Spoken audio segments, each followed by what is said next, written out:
Welcome. This is the December 9th prediction video for your IELTS exam. Let's get started. First thing first, let's start with the speaking cue cards. The first one that we are seeing quite often being repeated this time around is describe an activity you did that made you feel tired. Now here you just have to describe an activity that's, something you did and you felt tired. Talk about a story here. That's what I always tell you to do. So, talk about what this activity was, when you did this, who you did this with, and then of course, why you got tired. So some things you're going to talk about there. And of course, you can describe about like all these 4 different events. This will actually kind of give you a story that you can talk about. Next, describe a sport you like to watch. Now here they want to hear you talk about a sport that you enjoy, right? This could be, maybe talk about an experience here, something that, maybe you watched a game. So it could be cricket, could be football, could be Olympic weightlifting. I don't know what you enjoy. So talk about what you enjoy, right? That's important because when you speak about something that you enjoy, you can talk more about it. You get more points out of that, right? So you won't be stopping midway. So again, here, focus on the story aspect of, like answering. Talk about when you watched it, or talk about like, maybe a game that you saw with your friends, maybe a few weeks back. So describe that. Of course, you have to talk about the sport itself. So describe what the sport is, who plays it, your favorite players, your favorite teams, why they're your favorite teams, current trends in the market or in the sports arena. So you can talk about that. So that's something you want to describe with this cue card. Next one, talk about a house you visited that would be perfect for you. This is an interesting one because earlier it was about, talk about an ideal house. It's kind of similar because, it's a house that is perfect for you. So again, it's about an ideal house for you. So talk about that. What you want to describe is basically what the layout of the house was. So that's important, right? You also want to describe where the house was. You want to describe the location. That's important.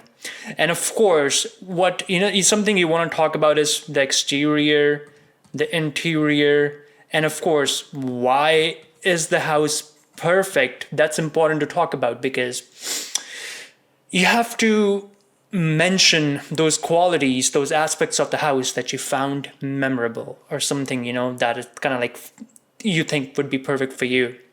So keep that in mind. Next one, talk about someone who has moved to a new accommodation. So here maybe, I don't know, maybe you have been renting a place. Maybe you live in a PG somewhere, I don't know, you're a paying guest. So you could talk about maybe your friends, they moved to some place new. So your friend, they moved, right? So you can talk about what the past accommodation was, and then you can compare it to the present accommodation. Now, this is a good tactic to speak about things, to, have things to say, because I've heard complaints where students are, I don't know, I run out of ideas to talk about. That's a good idea. That's a good tactic to use. Compare the past to the present and then see, you can talk about that. So there you go. You can make up that answer there. Describe a house you would like to own in the future. Now, see, there's a theme about houses currently going on. So this is about owning. It's very similar to like a perfect house that you visited. So you can pretty much use the same answer here. Or you could say, I went to a friend's house or someone's house and it was perfect for me. So, that's something that I would like to own in the future. So make your answer that way. Next, describe a bad service you received in a restaurant. Now, this is an interesting one. A, there's bad service. B, there's restaurant. So you have to talk about an experience here, right? That's what it is. And then you also have to describe the location. So important things there. And then, of course, hitting on the big why. Why was it a bad service? What did you not enjoy? And you can, of course, compare it to other places where you did enjoy it. So it's basically you ranting about what you did not like. We can all, find easy to complain about things. So there you go. They're asking you to complain about something here. So go for it. Next, describe a person who helped you. It's very straightforward. Person helped you. It could be a mom, dad, friends, I don't know, a loved one, whatever really, or just a total stranger who might have helped you. So here you have to talk about the story. when it was, who it was, what did they look like, why did they help you? So, it's like 4 different things that you can talk about. And of course, it's better if you go from like point A to point B to point C and just tell a whole story in itself. That'll be easier to talk about. And you'll be more coherent, more cohesive in your ideas. Focus on vocabulary. That'll help you out there. Now, next. Describe a traditional celebration, festival, or ceremony in a country that you enjoy. Boom, there you go. This is an easy one. The latest one that kind of like passed us by was Diwali or Bandi Chhod Divas. So you can talk about that. You can speak about the history of this festival. So that'll help you out to give some ideas. You can also mention why is it, you find it interesting or you like it. You can also talk about a time when, you celebrated that festival with your parents or your friends, your family, I don't know, pick one. So there you go. That's another cue card you want to focus on. Next, describe an invention that changed people's lives. This is an interesting one. You can go from something that's happening today. For example, the big buzzword, AI. You can talk about that. Or you can kind of go back in time. You can talk about computers. I don't know, they're interesting. Or you can also speak about smartphones. They're interesting to talk about. So whatever really like you find interesting, talk about it. You can even talk about electricity for all I care. Just make sure you hit different, like the 5 W's. So it's like the what, the why, the when, the where, and the who. And of course, you can also talk about the how as well. So some points you're going to talk about regarding this invention that you find interesting. So there you go. Now, let's move on to writing task 2. I'll give you 5 questions that you want to focus on. So let's look at those. Some people believe that purpose of education is to make individuals useful to society, while others think that education should help people pursue personal ambitions. Discuss both views. Give your own opinion. Give reasons for your answer, including the relevant examples. So there's a total of 4 things that you got to do. 1, talk about both the views. Like, do you see education helping people as like be useful to society or just for personal ambitions? So you want to compare both those sides, right? Talk about both those ideas there. You want to give your own opinions. So when you talk about these reasons and, like you discuss both the views, give your opinions here. And of course, you want to talk about the reasons as well, like, why you think that's important. So give your reasons on both the sides as well. And then do analysis. That's important. Once you analyze, come to your like final statement, like, well, I think it's one of the other. So whatever it is. So answer it that way. Next question. In many countries, students leave high school without learning how to manage their money. What is that? Why is that the case? What could be done to tackle the issue? Give reasons for your answer, including relevant examples, etc., etc. So 4 things again. Now here they're asking for why is it happening? Like, why do you think students are unable to manage their money? So give your reasons there, right? Once you've done the why, you also have to give solutions for these different questions, different issues actually. So write down your solutions, and you can also add some examples in there, like how other countries have done this, or like some examples of like what has worked for you in the past. So that kind of adds to your knowledge and experience. So you hit all 4 points. And of course, make sure you answer your question in like this sense that, you have your introduction, you have the body, paragraph 1 and 2, and then you have a conclusion. So complete that. Next question.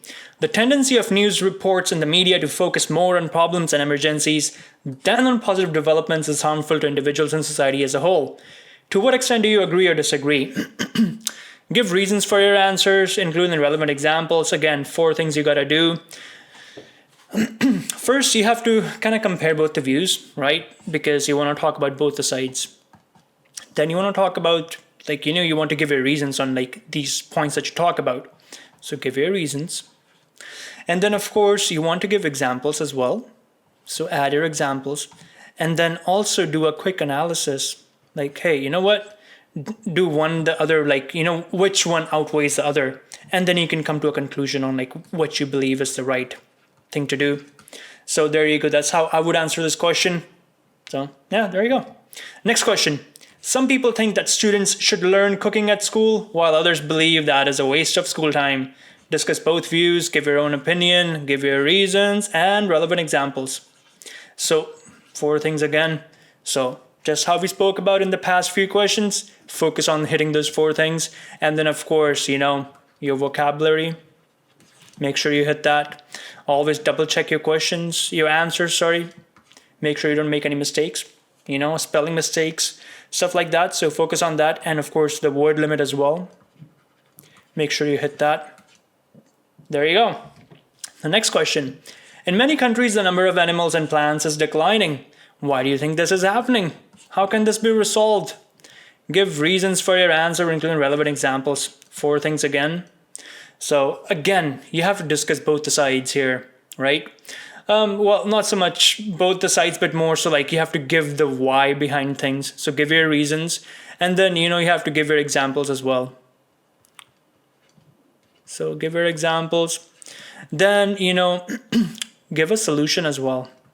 Because if you don't, you'll lose points. So that's pretty much how you go about answering this one. So there you go. Now next, reading. What I'm expecting is a medium difficulty, right? Because the earlier exams, they've been kind of like off and on, so don't worry about that. Some things to kind of focus on is first multiple choice questions. Focus on those when you're preparing for your upcoming exam. Of course, short answer questions as well. And then true, false, not given. We've done a few videos on how to tackle these question types, so go look at those. But to kind of give you a gist of it, read the question. Once you've read the question, go start looking for those keywords in the passage. Once you find the keywords, read slowly. That's where you want to slow down. Once you have that, then once you find the information in the passage, compare it with the question and see if it's true, false, or not given, right? So there you go.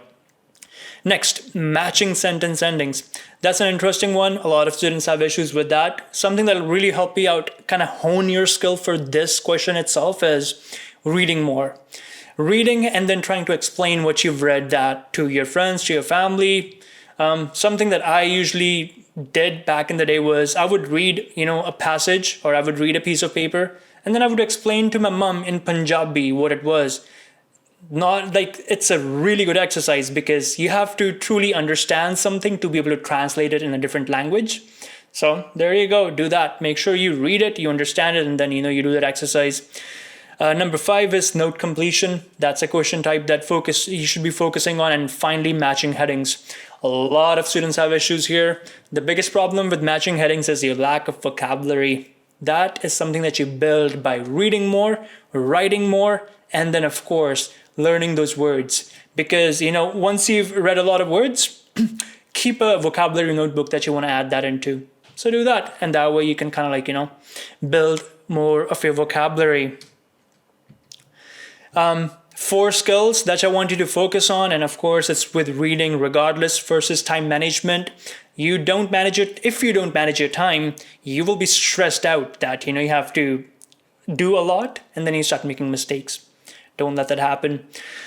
Skimming, scanning, and keyword selection. There's 3 techniques that you want to focus and hone on is essential for your IELTS. And even just reading and learning in general in life, right? Because if you don't know how to skim and scan, then things become a little tricky.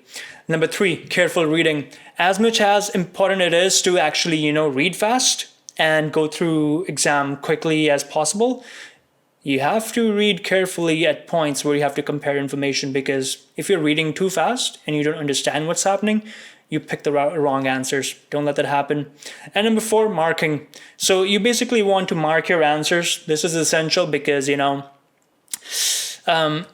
when you have a page and you're reading through a lot of information and you want to go on to the next page and you have more information there as well, and you're comparing information, if you don't highlight words here, if you don't underline sentences, or if you don't put pointers on them, when you go on to the next page to read more and you come back to this page, you won't know where that information is, because believe me, you will be stressed and you'll be trying to go as fast as you can.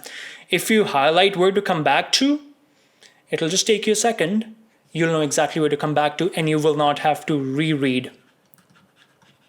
Because what happens is when we reread, we waste a lot of time because we read it again, we translate it again, or like we try to process the information again, it doesn't help anyone. Don't waste your time doing that. So, something to kind of keep in mind there. It'll help you out. So that's kind of like what I would focus on when it comes to reading. So there you go. Those are some questions, some tips and tricks that you could use for upcoming exam on the December 9th. Well, best of luck for your exam. Hey, if you have any questions, drop them in the comments. I'm here to help you out. Whatever the question might be, I'll do my best to answer that. And if there's something specific you want to see, you need help with, again, tell us and we'll work on that as well. Share this with your friends. They might need it. I'm pretty sure they will. So it'll help them out there as well.